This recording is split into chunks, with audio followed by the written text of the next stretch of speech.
A bit of a quicker one this one was. I remember the gym being busy in exactly the right places where I wanted to train, but no big deal. I think I only skipped the forearm work that I was meant to do as a superset to these high pull-ups and explosive ones. So I started off with a couple of sets of the explosive pull-ups where I was resetting from a dead hang at the bottom of each rep. The first one on each set was a good one, and then the quality was decreasing almost exponentially. By the time that I was doing the third one, I was barely tapping my sternum to the bar. And but if I'm able to get good effort and intensity, even if I don't really reach very high ranges of motions, I think that it's still okay.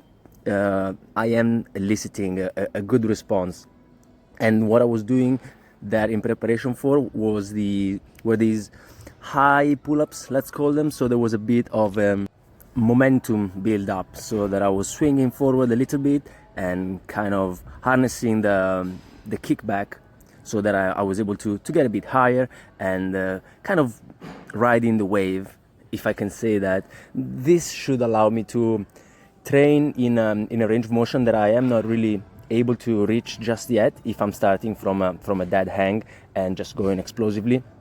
So if I'm able to pair these two things together, I'm able to kind of expose myself to different intensities and different ranges of motion, and that should be helpful, I think. I haven't really progressed that much very quickly, but I've also been a bit spotty with training as of late. And then I was moving on to the carries, which I was then supersetting with some bicep work. So something for the elbow, just to keep it nice and supple, and also works the biceps, because why not? Summer is coming, right? But really, the carries, I was thinking about going up in weight, but as I was conscious that I was gonna be away for a while after this session here, I just thought to stay with the same weight and just do a couple of sets. As you can see now, the gym was really crowded, so I had to wait a bit. Didn't want to be in the way of people, but unfortunately this is the only place where I can really get these in, since upstairs there would be more space, but there is no trap bar, and I am not going to take the trap bar upstairs and back down just for that. If I'll find the space, I will just spend extra time to get the thing done.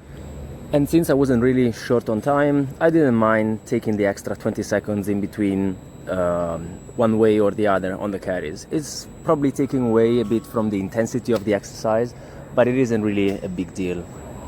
One of the good things about training daily is that even if I'm missing something from time to time, it's not really that big of a problem in the grand scheme of things. And this is something that I've touched on in the past as well, and I'm still a firm believer that having high frequency of training, even though I'm not always training the same movements, or at least the frequency of, say, squats or bicep curls is not very high, I'm doing enough that is somewhat related to those muscle groups and movements that in the end it doesn't really matter, to be honest. Ciao.